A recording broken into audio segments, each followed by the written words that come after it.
Dream the impossible dream. Are you singing? You should have been a singer. Bullshit.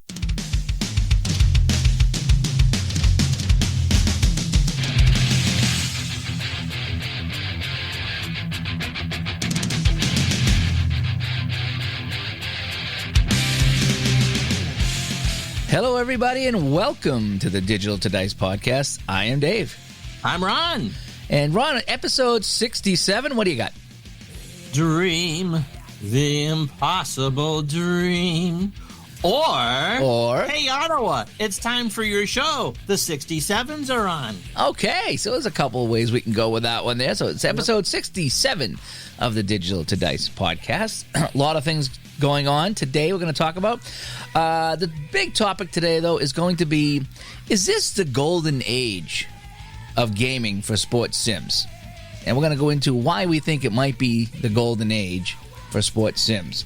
We're going to talk about what we're playing, a little bit of news and stuff and things like that. But first off, let's get to one of the emails that we got here, Ron, real quick. All right. As we fade out the music here. So Joe from Payoff Pitch got a hold of me actually today. And he said that he's working on some new seasons for Payoff Pitch, and I'm not going to say which ones they are. I think he might have announced them on the Delphi forums, so if you want to go over there and hunt them down, but just in case he didn't, I don't want to announce them here for sure, but he's working on some seasons. And let's just say the ones that he said he's working on, I am going to be playing them to give you an idea, where they are. If you know me and what I like, I'm going to enjoy the seasons he's putting out. So I'm really happy with that.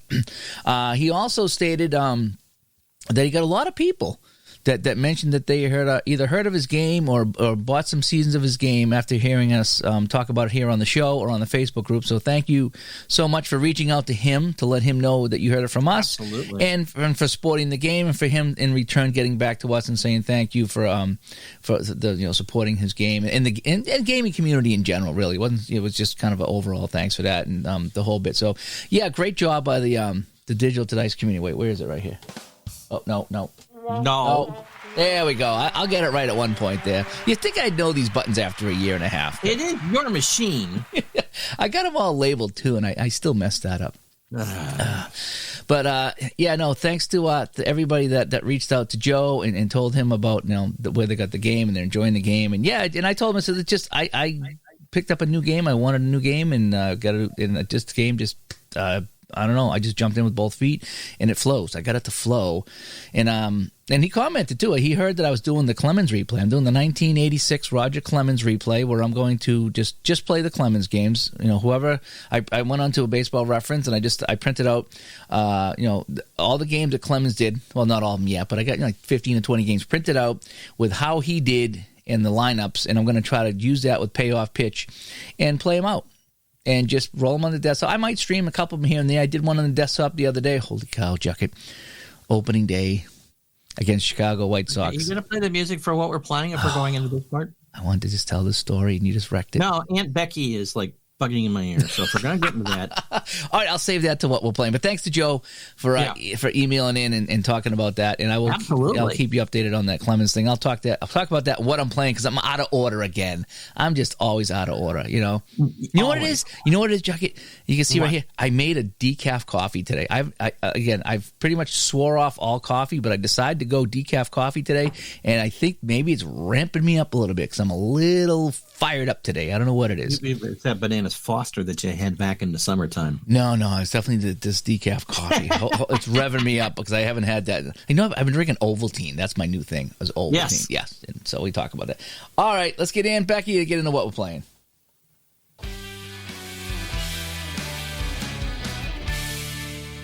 Aunt Becky, you didn't need to send me that MP3. I'll be home for Christmas. I know you'll be home for Christmas.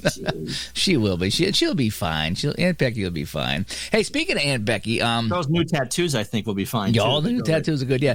Speaking of those, Aunt Becky new tattoos. Ways to get a hold of us here at digitaltodice.com, and you do have to use www for some reason. I'm not sure why the forwarding doesn't work if you just go digitaltodice.com, but www.digitaltodice.com is how you get a hold of us. That's our website. where we put all our podcasts on Spreaker. 978-751-DICE, 978-751-3423. That's how you can text the show and tell us what you're doing, what you're playing, and maybe we'll announce some of these things on the show. Facebook.com/groups/Digital to Dice. Boy, that is still growing. We talk about that growing. Over 550 now. Yeah. And something new to announce. We have a new announcement. Yep. Where's my, I don't have anything for that, really. Okay, so, we'll just go like this. All right. I got a new announcement here. We opened up a cafe press shop with the Digital to Dice, the brand new Digital to Dice logo. And so if you'd like to pick up a shirt or a hat or a coffee mug or something like that with the Digital to Dice logo on it, you can head over to cafepress.com/digital to dice. And that's also linked on our Facebook page as well with the logo on there. And it's just, if you, like I say, find something that you might like with the logo on it. A woman's. Well, here's see, now, why'd you do this? Why do you wreck this? I had a whole thing set up and I've been rehearsing this, okay? So, and you can pick up a Digital to Dice thong for your special female in your life. Imagine the look on her face on Christmas morning when she opens up a Digital to Dice thong, knowing she's the first woman on the block with a Digital to Dice thong. It's going to make her Christmas morning is going to be so merry and so bright. And if somebody gets one, you get a pineapple pizza there, Gardner. And whoever orders that thong first, we should give them a prize of some sort. I don't know what it should be. I know now who would order that thong. I'm not going to say the name. Yeah, let's keep everybody in suspense. But okay. All right, so let's get into what we're playing. So I already kind of spilled the beans on what I've been playing. All right, so tell us about this Roger Clemens replay. Yeah, I think it was Michael on the Facebook group posted the 86 Clemens card. And, of course, people were commenting. And, of course, I was like, boy, it'd be fun to go and replay that and see. Because someone said, I don't know how he's going to give up home runs on that card and the whole bit. So I said, well, maybe I'll play his games and see what my stats are. Because I don't think I've ever really done that, Ron. Have I? I don't think I've done it. This would be a first for you. Yeah, and I have not done a replay. I mean, I think I did the Downey final score. I did a whole season. But I don't think I've really done any personal stat replays to see how close I could come to real-life stats. Mm-hmm. So I decided, of course, I started printing again and putting my logos in, and I spent a few days printing out the cards. I'm still not done, but I printed out most of the American League because that's who he's going to play. And then I printed out the Mets because I figured I'll play Red Sox Mets. I will. And so I started the Clemens replay. It started with Game 1 against the White Sox in Chicago, and that was a 7-2 Red Sox win in real life. And in my replay, they smashed them 12-1. Red Sox won. Clemens went the distance, gave up 4 hits. The only run was a home run in the 4th to 5th inning to Carlton Fisk. Carlton Fisk of the White Sox hit a home run off of Clemens. That's the only run of the game for the White Sox. Clemens mowed him down. Bob Lobel would say, why can't the Red Sox get players like these? Yeah. You know what was really fun about that game is that, I've had a lot of really high-scoring baseball games on my channel that I've been streaming. That one the other night there, was it Cleveland, Boston? We'll get into that in a minute. Yeah, the baseball game, that was good. But so this one was fun because I like the high-scoring stuff, but let me tell you, this was really fun rolling the dice, and it's like, because he had so many tough on his cards, and tough is good for the pitcher on the payoff pitch cards. I think there's patient, tough, in play, and then there's like ballpark check or something like that. Practically everything was tough on his card. And it was just fun rolling tough and then looking strikeout. Rolling tough, fly ball. Rolling another tough, strikeout. It's like these guys were just getting mowed down. It was really, really fun. And then I rolled the ballpark check, and Fisk somehow got the home run on that. So it is possible to hit a home run off him. I don't know if he's going to get to 21 home runs off of that card, but we'll find out. But that it started off 3-0 first inning. Red Sox, they hit Bannister. It was like Floyd Bannister was the pitcher. They hit him around, and we finally yanked him. I think it was the 4th inning when he walked 3 batters in a row, and Dwight Evans come up and hit a grand slam. My first grand slam with payoff pitch. with Dwight Evans, and so they cakewalked to the 12-1 win. So that was a fun time playing Payoff. So that's how the first game of my Clemens replay went. I forget who's up next. I think it might be Kansas City up next. I'm not sure. But yeah, so I printed out the rosters, so I got the lineups for the teams. I even printed out the first relief pitcher to come in, so whoever comes in for either team, it will be in order that they come in. And so that's what's great about we're going to do a show on baseball games. And that's what's great about the baseball games. Yeah. The information there, if you want to go and play an as played or a whatever, it's all there. Like hockey, you can't find the lines. Football, you don't really know who's out there. I'm doing the Montreal Canadiens replay for 88, 89, and you look in the Montreal papers, and you can kind of figure out who's dressed and who's not, but there's certainly no lines and no roster. So if they play a couple of games in between streams and you go to look, you really don't know until you go through and read, and that would just take a tremendous amount of work. Yeah. And not every team has a paper associated with it, blah, blah, blah, blah, blah. But the baseball, the lineups are pretty much intact, and you don't know who pinch hit where and who pinch ran here or there. I mean, I guess you could really look that up if you wanted to, but I just start with the opening lineups and then play along and just kind of take it from there. So that was game one with Payoff Pitch. Really enjoying that 1986 season. I've done a lot of streaming with Replay Baseball and Replay Basketball. We've had some classics on the channel. We had a 15-12 Red Sox win over Cleveland. Freddie Lynn, 2 on, 2 out, bottom of the ninth. Again, homers. It's the second time he's homered in Replay Baseball in the ninth inning. And this time, I was rolling my own dice, and I had the camera on the dice tower. And I shook the dice in my hand, like right next to the microphone, so you could see I was rolling them. And I dropped them into the tower, and they shot out, and it was 6, 6, 6.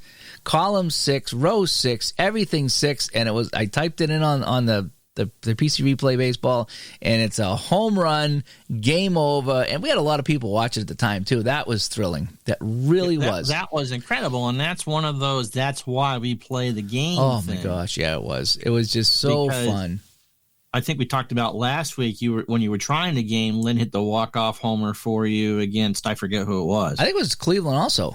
I think they've already played them twice that season. Yeah. 79. Blocks. And so to have that happen, and one of those Bob Stanley started the game for you, that, wild and woolly, and you were letting the computer make the pitching changes and all that. And I pretended to be upset and be the spokesperson for the Young Pitchers Association of America or something like that. But no, that's why we play 27 runs. It was just Baltimore went up 3-0 in the first, I think. I was like, well, that's that. And then the Sox battled back. And the funny thing is I don't think the Sox ever led until that ninth inning. I could be wrong. Until they walked it off. Yeah, they kept trailing, coming. They got a couple runs in the ninth, a couple runs in the seventh, a couple runs in the eighth. They chipped away at it.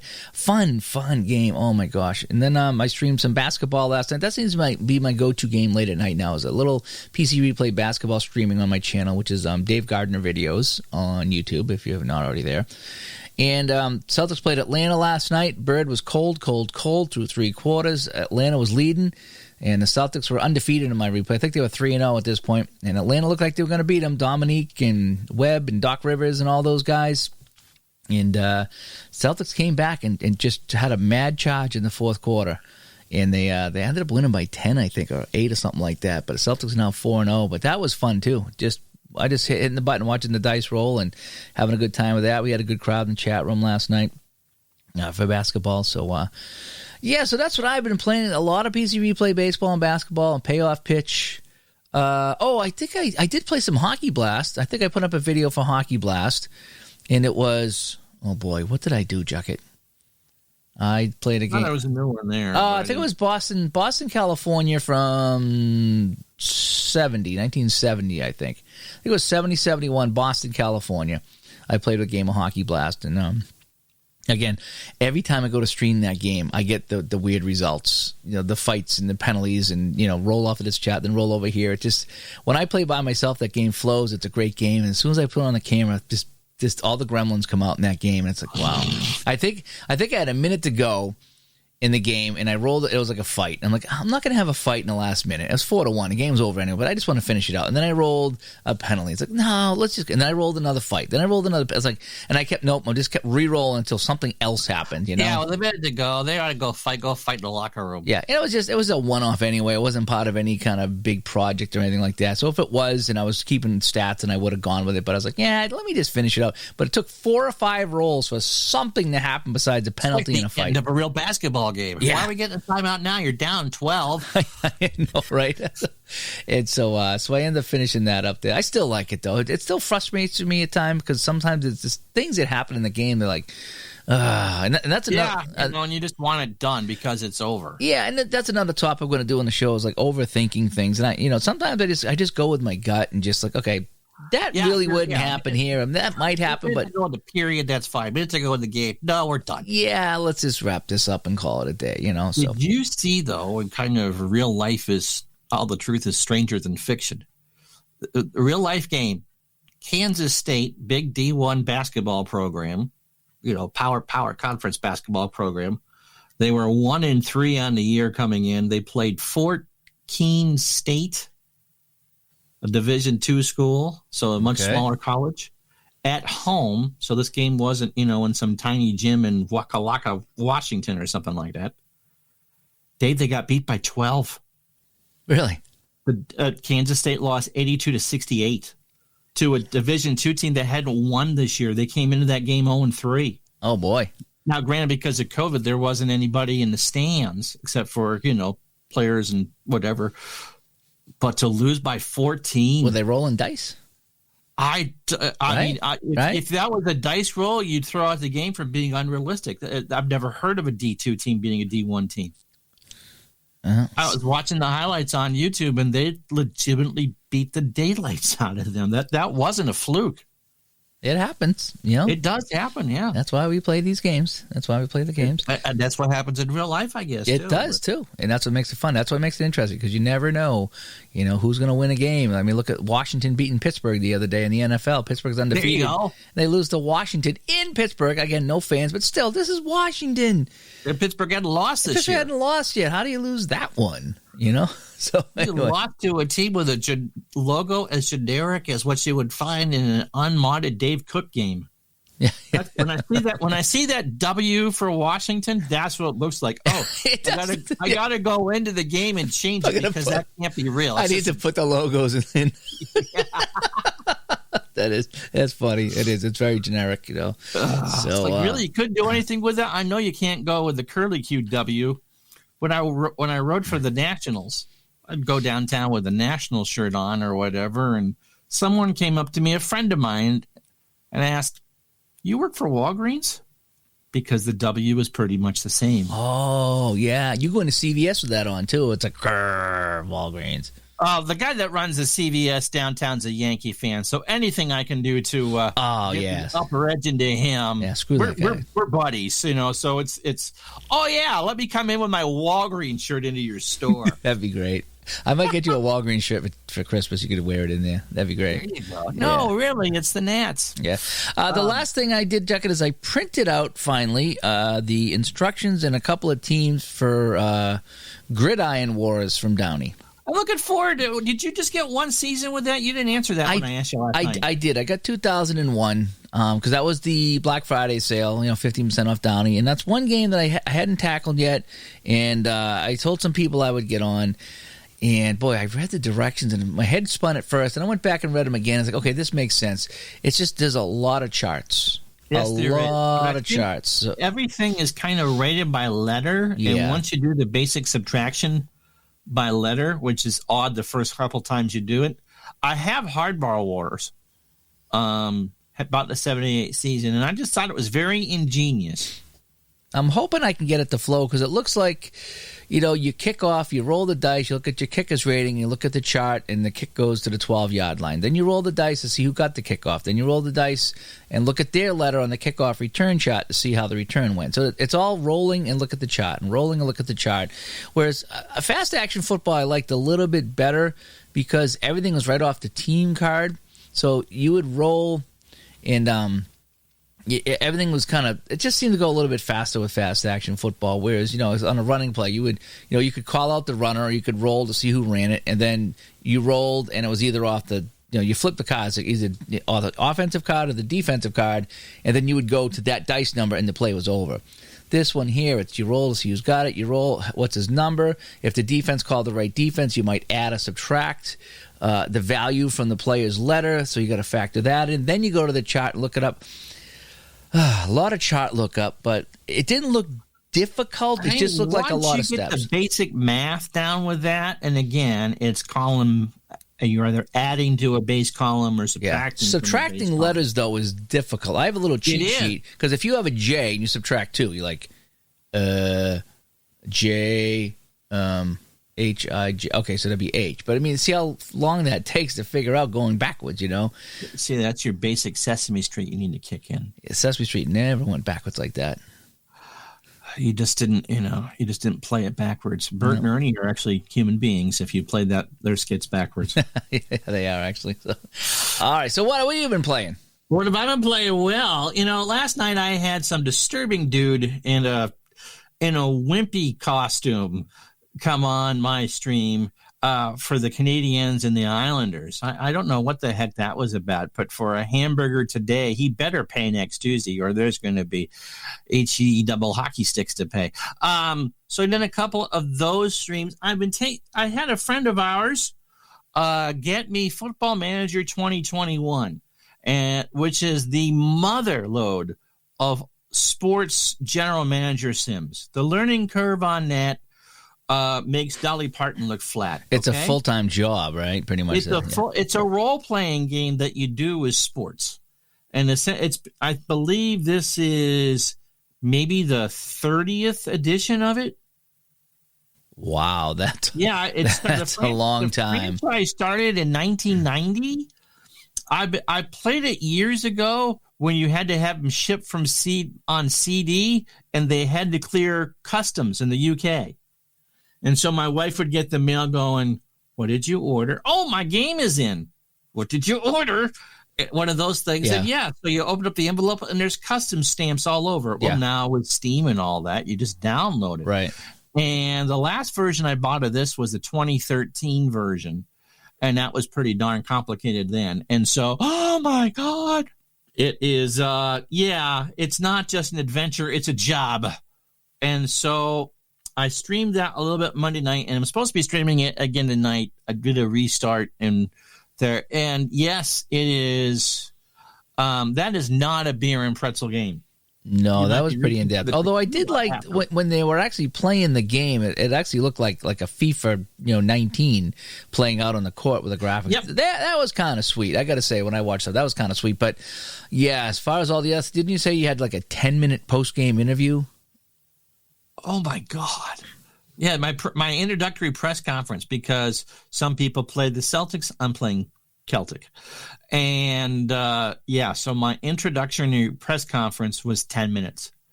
And you have to sit there and, the fake reporter asks a question in text, and then you have 6 or 7 possible responses.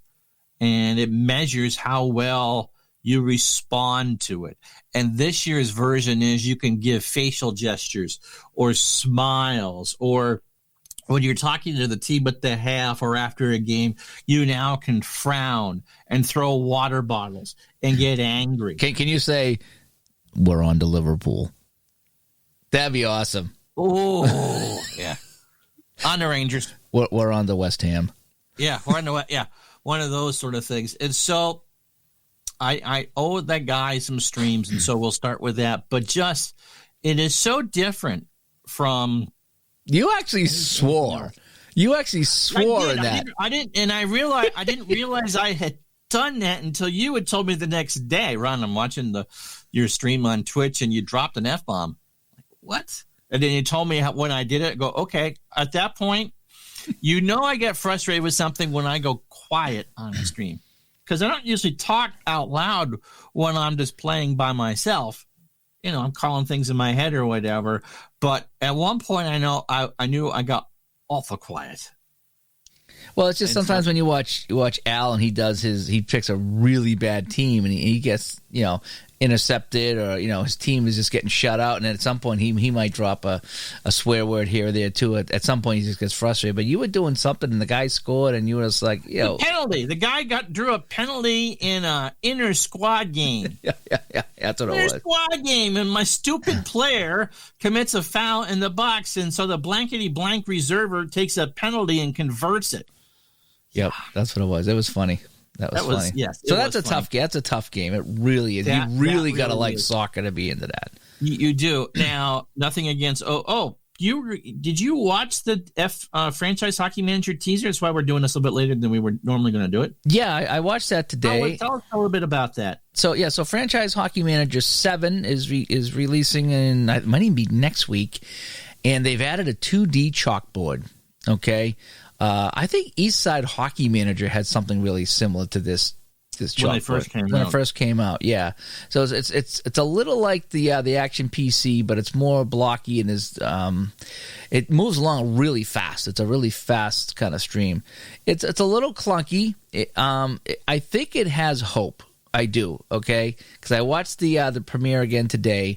And they were talking about it. And what I like about it is that you can they added a lot of things like the 72 Summit Series, the 87 Canada Cup. They added some Olympics in there. So there's a lot of different things you can play. But the 2D chalkboard is really the talk of that game right now. And it's in its first iteration. I think, going forward, maybe not this year, but next year, I think it's going to be a solid 2D chalkboard. And it might be this year too. It's hard to say. But from what I saw today, like what I like to do would be to broadcast the game. It really wasn't at that level quite yet. Guys were kind of going all over the place. You could see the puck. At least there was some visuals there. And I think they say they're still tweaking and working on it. So, who knows? And maybe in a month or 2 months, they might really have that thing down. Because the rest of the game is pretty much the same game every year, and I don't mean that in a derogatory way. It's like they like that sort of thing. They put in a ton of work to that game, and there's all those seasons are there, so that work is pretty much done aside from a few tweaks. So they worked on the 2D chalkboard this year, and I watched that premiere again today. I mean, this has got serious potential now, as far as games that I would want to play.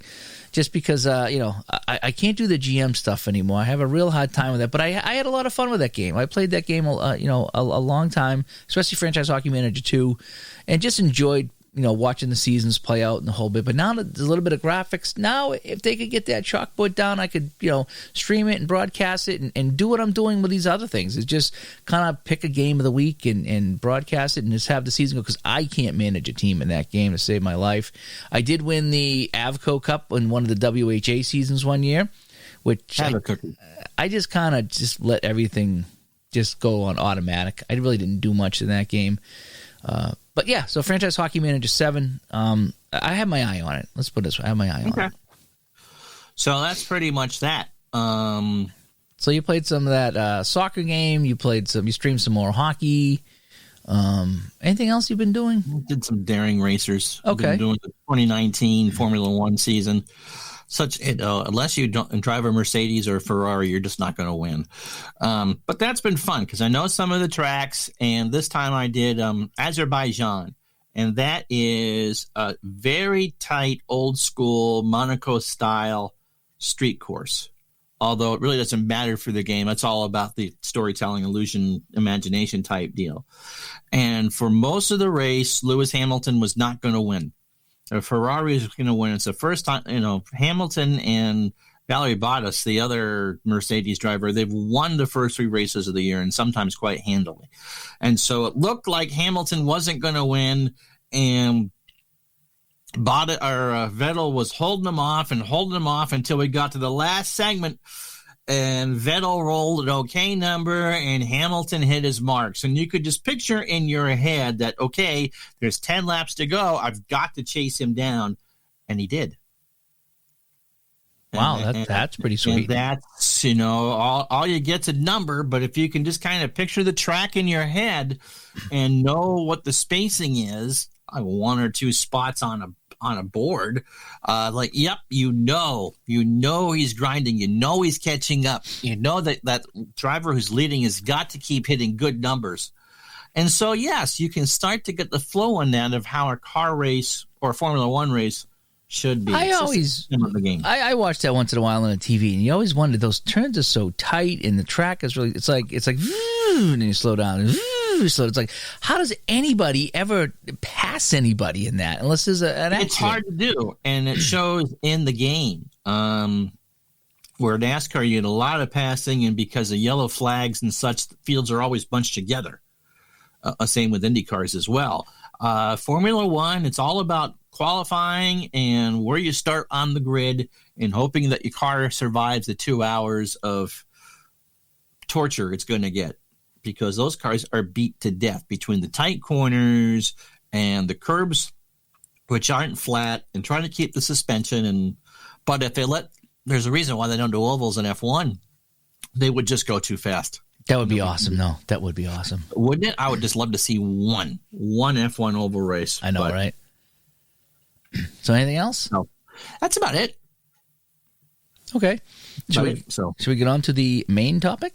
Absolutely. All right. Here we go.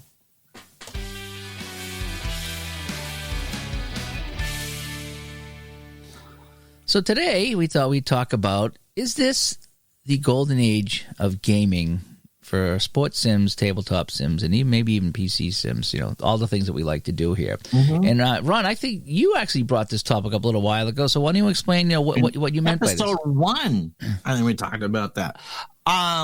When I found the Delphi community forums and Tabletop Sports and a couple of the other ones that were there, 20 years or so ago, there was commiseration by those who would post on a regular basis and how the hobby would die out with them and no one really wanted to pick it up. And there hadn't been a lot of innovation from Stratomatic. And this was before Appa's moved from Lancaster, Pennsylvania to Georgia and all that. And I just thought that was kind of silly, because it's back when board gaming itself was finding that little rut. And now board gaming has exploded. It may not be the Saris and the Candylands and the Yahtzees that we played as kids, but there are some very, very sophisticated board gamings, and there's board gaming nights, and people get takeout food to play Puerto Rico and Settlers of Catan and yada, yada, yada. Oh, yeah. I looked up at some of those non-sports type of games, the war gaming and the stuff like that. And there's some Star Wars gaming. Oh, my goodness. Yes. And it's like you need these huge tables to play, and there's a couple of places up by me that sell these games, and they have these these times on the weekends and nights where people get together. And I went in one time, there was like 30 people, and they were gathered. And I don't know if it was Star Wars or another game. There was 30 people there showing up, all playing this game, and it was unbelievable. So it's the board gaming is not like I say, the Candyland and the Chutes and Ladders anymore. No, it's some serious stuff. And I think other people, and I would have been pushing 30, 20 years ago, looked at this and said, no, why? We now have more stats available to us than ever before, and what's out there now just pales in comparison to what it was 20 years ago, and started to create their own games. And so games such as Payoff Pitch, the whole Inside Sports thing has come within the last 20 years. The 4th Street Gaming, Dave Cook, Bill Staffa, and the Skeetersoft line of things. The games just keep coming and coming and coming. And Roberto Schiavini, I mean, I've played a gymnastics game, Dave. I never thought that I would ever be interested in a gymnastics game, and I've played a gymnastics game. There's horse racing games. I have 5 basketball games. And so on and on and on it goes. And the quality of the stuff that comes out is first rate. I mean, these aren't just put the game on the back of a napkin, try it once, and, they pay your $40 for it type deal. We, as far as I'm concerned, whether you want to replay a season or quick play a season or go down the rabbit hole and sign your favorite players type thing, the OOTPs and the football managers and all that, whatever it is you want to do, you can scratch that itch. This is the golden age of that. And with people I've brothers-in-law who love fantasy football. There are people who are exposed to stat-based gaming all the time. I don't see this going away for a long time. As long as you can make money playing daily fantasy, there's going to be a market for games like Stratomatic. Well, like I said, I'm fairly new to this. I've only been in here in the last couple of years or so. But, yeah, I mean, if you look back, 20 or 25 or 30 years ago, how many of these games that we're playing now were here, were available? You had your big ones back in the day, the Strats and the Appas and stuff like that. But when you look at it nowadays, you look at what you got here. So you still got your Strat and your Appa, and I just use those as the big two just because I do. Yeah, and they really are. Those are the ones that pretty much everybody's... But, I mean, now you got, I'm just starting to get back into my baseball phase here, and there's probably 100 baseball games that you could find and play in one shape or form. And now you have the option of quick play games, the Downey games and the Mike Owens games and the Mike Seelock games and things like that. You have your your medium play games, which is something that plays a little bit longer than a quick play. Then you got your long games that can take a couple of hours or so. So I mean, you have all these choices now. Then you have everything in between. So again, you can roll one dice for a final score, or you can sit there for 2 or 3 hours and get final scores. I know of games. In fact, you can do this with Dave Cook's baseball game. You could go pitch by pitch. Would I ever do that? No, absolutely not. But you can go. But if you wanted the experience, you could sit there and strategize every single pitch. But see, I would consider doing that for a game. I'm not even sure I'd had the patience to do it for. I wouldn't stream it or anything like that. But for myself, I might pick like a Game 7 of a World Series, or maybe one particular game. Maybe I'd pick a Roger Clemens game or something like that, and go pitch by pitch, and just for that particular game. You know what I mean? But yeah, so you bring up a good point with the PC game. So not only do you have all these tabletop games, the quick play, the medium play, the long play, you have the PC game choices. Then you have the PC helpers. So I mean, there's some. I use a lot of helpers. Look at what Richard Hanna's done for the industry to take those card and dice. Oh man, put them on the PC, the replays, the second and 10s, the soccer game, the tennis game, the golf, AST golf. I mean, so you can take that experience of the card and dice sitting at the table and do that on a computer where it keeps all the stats for you. There's no muss, there's no fuss. If you got to get up because your kids are fighting, you can do that. Yeah. And the game comes right back to you. And the other thing, I just lost my point. So, yeah, I mean, so we'll start So you got options on the PC. You get the PC helpers. I was actually playing today with a payoff pitch helper on a website there. Kurt Lava over there on the Delphi forums is posting it, and I've been going back and forth with him on Delphi because I was having issues, and he says he fixed the issue that I had. So my next payoff pitch game, I might be streaming using that helper to help me keep some stats for that game. So you got that option there. Now you have the option, and you were just talking about the CDs, right? We were talking about how you were mailing CDs to people. Now you have the option to download this stuff. So right, the first version of Second and 10 I bought, which was version 1, 22 years ago, I had to wait for a CD, and there's a pic because it was Roo Games. That was his company. There was a picture of a kangaroo on the CD. Oh, that tells you just how long ago that was. But yes, because you said it took a long time to get to you. Were you hopping mad? Sorry, I just had to go there. I remember the point I was going to make when I started gaming like this back 30 years ago. The thought of doing solo, yes, Monty, I'll take door number 3. I get the goat? Okay, well, at least I know my dinner tonight. The thought of doing solo gaming like this was, maybe just because of my age, was kind of unheard of. And now, and we've gotten notes about this in the Facebook group. It's like, I didn't think anyone would ever care about my project that I'm doing there. Mm-hmm. And some people do woodworking, and some people do puzzles. And by the way, there's a beautiful digital dice puzzle at the Cafe Press store. There is. You can put together a puzzle. Yep. It looks a lot better than a thong. So people don't realize that they were, to do that solo and the new cards and dice solo on your PC. Now you may not want to do that because you work on computers and blah, blah, blah, blah. But it's no longer always just the ugly Excel spreadsheet that you've been playing on all day. No, yeah. That's the other thing too, is when you think about sports sim games, you think, okay, I'm going to be rolling dice, have some spreadsheet. And it's a lot more than that now, especially with the computer games, because you have some beautiful graphics. You can, you see the dice roll themselves. You got the ball roller feature now you can get.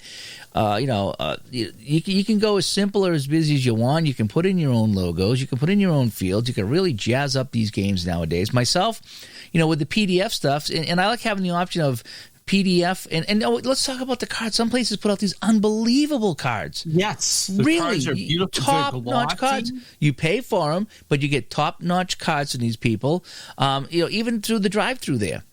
On the drive-through games there, the cards there, I have the shootout hockey cards, but there's a few other games. I know Hockey Bones just put out some cards on drive-through cards. The action cards you bought for shootout hockey are playing card quality. You can go to the local drugstore and get a deck of bicycles and get that kind of quality.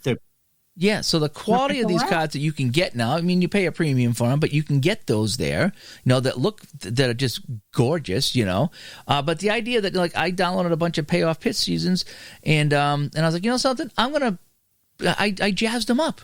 I added some shading behind the colors, behind the numbers, to make it easier for me to find the numbers when I rolled the dice. And then I also, I put the team logos on there. And the team logos come out pretty good. And then I bought a corner rounder, and I rounded off the corners so they kind of look like apricots, Right. So they come out nice. So and they're not factory ones, but they're just printed on 80 or 100-pound paper there. But they look gorgeous. They're printed on a laser. They come out nice. And so now I can. Like I say, now I don't have to order through the mail unless I want to, but I can download them, make them my own through Photoshop, print them out, and there you go. But the options and the choices and the quality of the gaming is again, I wasn't playing 20, 25 years ago, but I was aware of these games. I just never played them. The thing is, I don't think many people were aware of them, and with certain companies and their questionable customer service.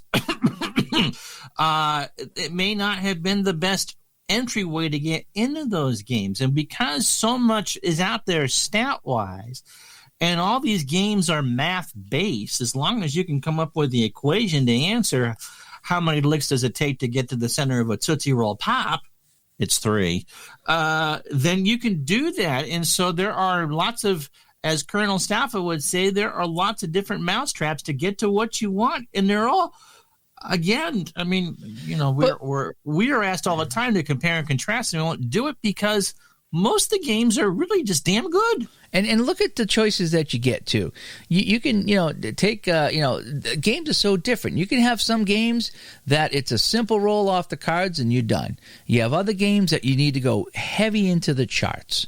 And if you want that, it's there. If you want the most realistic game, it might be the most complex game. So if you want that, it's there. Then you get into the play games, which are kind of the new guy on the block, and not new, but you know what I mean. It's right. They have a whole different way. Approach as opposed to a stat based. Although they're all stat based. They're stat based, but you're not looking at numbers. You're looking at symbols and you're looking at words. You're looking for the star quality, the smart quality. How many stars does this guy have? How many stars does this guy have? It's a very easy way to solve an at bat or a shot or a pass or something like that. So they're on the scene now, and so we talk about the golden age of game. Look at all these choices we just talked about. Between ordering cards in the mail, your PDFs that you can print out on your own. You got computer games now. You got computer helpers. You have your and again, if you want to get into a crazy game, and everyone, like I say, what's the best game? Well, it depends what you're looking for.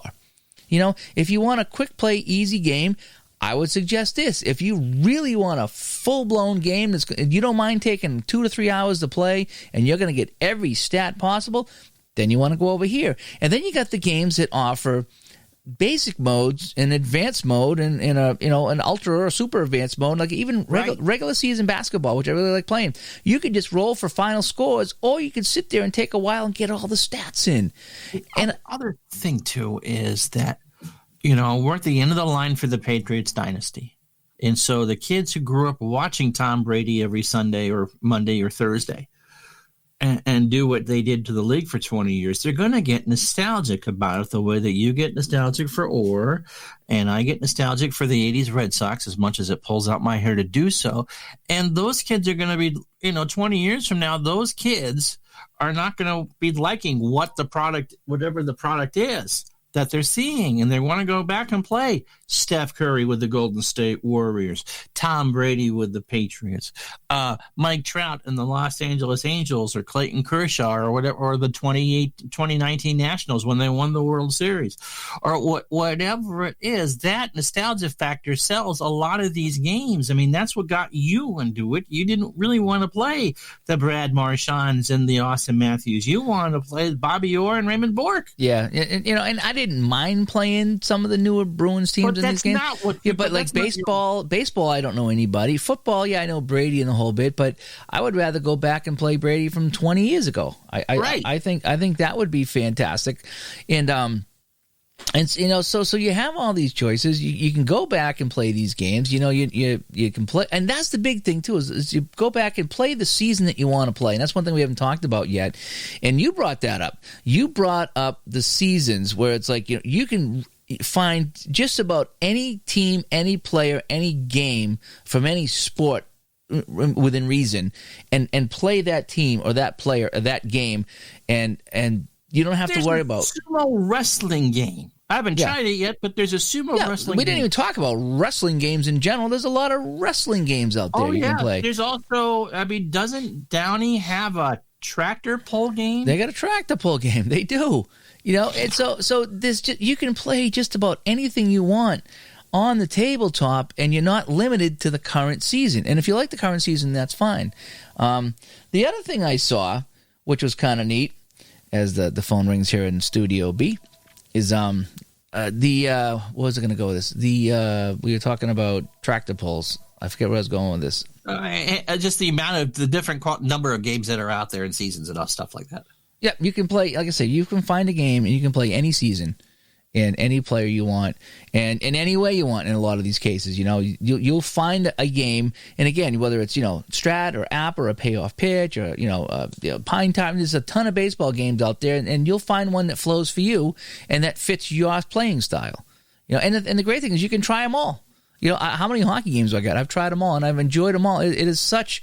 Oh, I know where I was going to go with this. Is on our Facebook group, right? Yeah. How many people have you seen between that and Dave Little's Sports Simulations group have said, something, after listening to your show and watching your videos and following all the posts here in the Facebook group, I am getting back into tabletop gaming? Yes. In the last couple of months, I lost count of how many people are like, I haven't done this in a while, and I'm getting the itch, and I'm listening to everybody play and all their projects going on, and they're like, I need to get back into this. Well, and I think the other thing is, with the sports schedules kind of borked as they are, we know that we're going to have a pro basketball season and a pro hockey season, and we've made it through most of the NFL season with a couple of Tuesday and Wednesday helpers, is that people are looking to scratch that itch. And so I remember someone talked with Hal at Strat April or May, after baseball season had started, and they said they had sold so much between March and April at the start of this pandemic that they had already beaten their sales from the entire year of last year. That if there's a vacuum, something will fill that void. And imagine if they had more seasons available.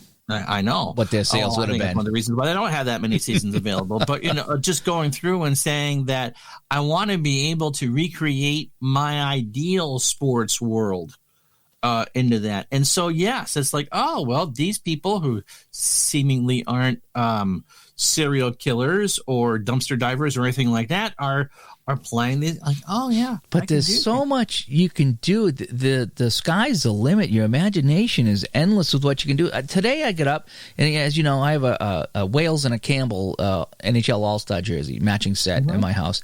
And I saw those today, and I was like, how cool would that be is to go back and, well, it would probably have to be either Hockey Blast or Strat at this point, and assemble the All-Star games.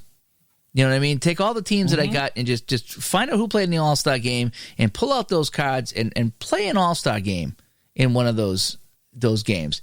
And that would be fun. That would be fun to do, is just, assemble an All-Star game with the player cards for that season and just use those stats. I think that would be an absolute blast to do. And so there's just in the Clemens project that come out of nowhere. And now I'm printing teams and I'm rolling dice and I'm looking at that and boy, I enjoyed every minute of that game. And so again, it's endless. And and I got a ton of projects going on again, as we do. But 3 months ago, Ron, I was in a gaming funk and I didn't play for a month. And now here I am. I remember that. I'm on gaming overload right now. I got the Celtics going in PC Replay basketball. I got the 79 season. I'm playing and replay baseball. I got the Clemens thing going off and Payoff Pitch. I still got a couple of Strat and Action PC hockey seasons kind of going in the background, which I haven't touched a little bit, but they're still kind of there.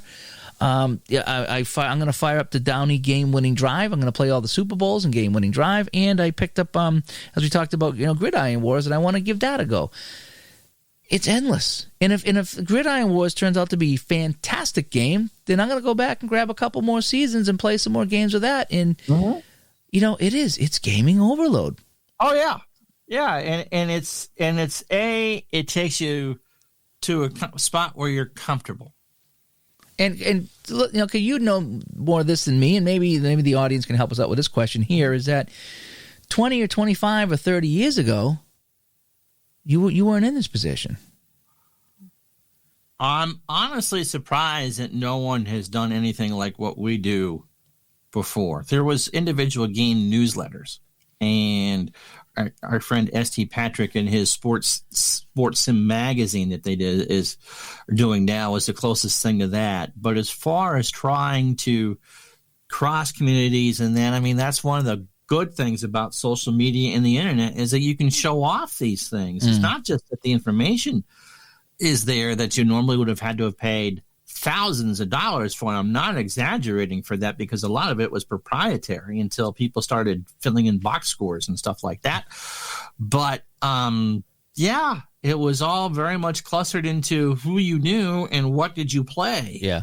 As opposed to now you can play pretty much anything. But today you have so many games to choose from, so many ways to play these games, so many different games.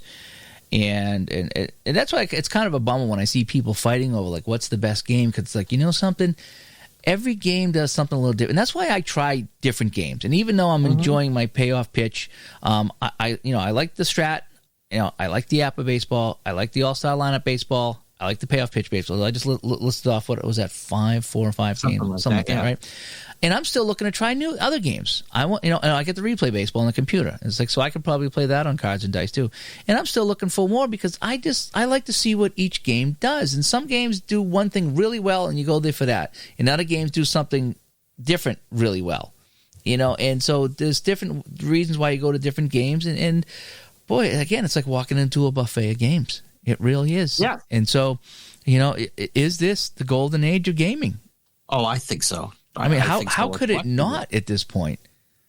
How could it not? And I don't, and as long as people want to use their imagination, as long as players play, there'll be, for somebody, for a Los Angeles Dodgers fan, this is the golden age of the team. They hadn't won a World Series since '88. Yeah. The rest of us might have thought the 60-game season was rubbish, but not if your team did well.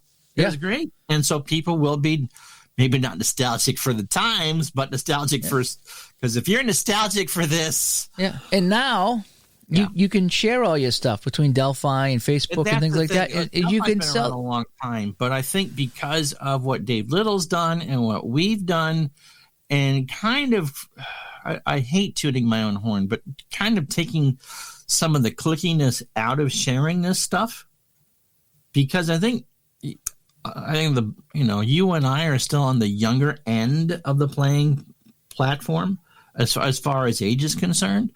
But things like Twitch and YouTube make this type of gaming so much more accessible to those who may not know what's out there. Yeah. I mean, there's a lot of games that I've purchased because I saw a video on and it looked fun. And that's why I do some of my videos on YouTube, is because I want to return that favor to the people who did the videos for me, is that if I can do a video, even if there's 100 videos out there of a game, I'll do it my own way. And sometimes, sometimes there's people that do games and do a great job with it. And there's other times maybe you don't quite get it. And there's other times someone's just a regular dude. He's got like 35 subscribers, but the way he does the video, he does it in a way that you understand it. Right. And so that's what's great about having the options on YouTube and Twitch. And that's why, you do stuff and I do stuff. And we'll do the same game sometimes. You'll do, hey, this game come out and I'm playing it, and I'll do, the same thing. And two different approaches. You like certain things about the game, so you focus on this. I like certain things about the game, so I focus on this. And so now someone can watch both videos and get all kinds of different views on this game. The other thing, too, as I was trying to think of, I won't mention the game. I'll mention the sport, basketball. Trying it 20, 25 years ago to find a basketball sim on the computer was almost impossible. Oh, yeah. And there was one that was out there that was considered the creme de la creme, but it was $75. That's a lot of money a long time ago, yeah. And that was a lot of money back then, especially back then, to go, do I want to do this? And today you can get PDF seasons for the quick play games for free, $1 a season, $2 a season, or the Black Friday sales. You can get a full season of a full baseball game for $6.75. Yeah. And that's the other great thing is the price thing here, is that there are some games that you can go and spend a boatload of money on, especially if they're classic seasons on certain games. Right. And there's other games that you can find that are, I'd say relatively newer games. Yeah, I'm not saying this year, but maybe 5-10 years old. That right. And the PDF versions of these games are really, really affordable. And so even if you get them and you don't like them, it's not like, boy, I just dropped $50 or $75 on this. I can't imagine spending $70 on a game that I would play twice. But I mean, you get the PDF and you can download it and try it, and you spend $15, and it's like, well, nope, don't like this at all. It's only $15. It's not $150, and it's not $50. But you might love it. So it's not the week's worth of groceries; it's the pizza I didn't buy. Yeah.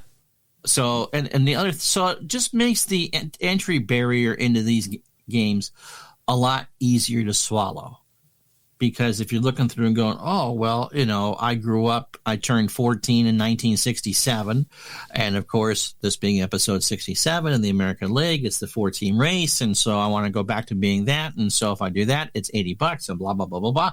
Well, you can do it for $5 and get the same experience and whatever, and enjoy it and find other people. Yeah, I played this too. What do you think of this and that? And so, yeah. Largely, and again, I don't think that, as computer technology gets stronger and as games can become more graphically, Pro Strategy Football comes to mind for an instance of you marry that with a cards and dice game, and so you see how the play runs with the graphics, and that's just going to draw more people in because you don't need to use your imagination for that. You saw the pass bounce off Deion Sanders' shoulders or what have you. Well, again, it's more options there. So I like the Pro Strategy Football because you can sit back and watch it play out like a Nintendo-style game. It's visually pleasing. It's eye candy. It's great. I also been playing 2nd and 10. That is not quite as visually, because there's really nothing going on. It's just a text-based game. I mean, there's graphics, but I mean, the play reads out with text. But that is fun in its own ways, whereas you're playing that a lot quicker. You just click what happened on the play. You don't want to see the graphics play out. And sometimes I'm in the mood for that type of game, right? I just want to play a quick game and bang it out. And I don't want to see the whole play out. And sometimes I do. Sometimes I want the full show, and sometimes I don't. And again, these options are here today, right now, for all of us. So, yeah, I think that kind of proves our point. Is this the golden age of sports gaming? Yes! Yes, because you can scratch every possible itch that you could ever have. So, well, Ron thinks so. I kind of think so, too, even though I'm new to the game. So what do you guys all think? Is this the golden age of gaming? So this has been episode 67 of the Digital to Dice podcast. You can find us the impossible dream. www.digitaltodice.com is where you can find all of our shows. On Facebook, facebook.com/groups/digital to dice, our ever-growing community of people in there posting their projects and their videos and just talking games and helping each other out with things. And the Dice line, 978-751-DICE, 978-751-3423. If you want to send us a text we may or may not read on the show. If you just want to chat with us, it's a good place to get a hold of us. And also our new store, cafepress.com/digital to dice, if you want to pick up some cool Digital to Dice gear, especially that woman's thong. Ew. All right, I'm Dave. I'm Ron. Talk to everybody later. Bye-bye. Bye-bye.